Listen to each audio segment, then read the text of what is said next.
Daddy， 我今天是到了10块钱，不过我还给那个人了。Good girl， 那个人有没有跟你讲 thank you 啊？没有啦，他拉我的耳朵，我才把钱还给他的。他哪里会跟我讲 thank you？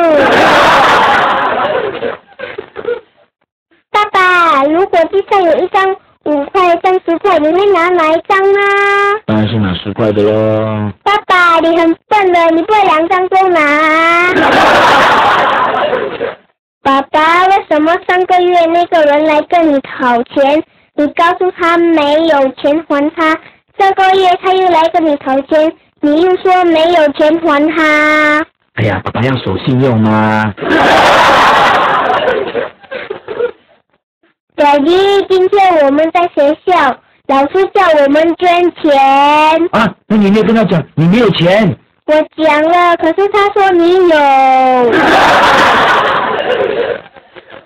爸爸，为什么人家的屋子这么大，我们的屋子却这么小？爸爸没有钱嘛。那要怎么样才可以拿到大大的房子呢？你要好好用功读书，长大了之后赚多的钱，就可以住大大间的房子咯。那你为什么小时候不好好读书？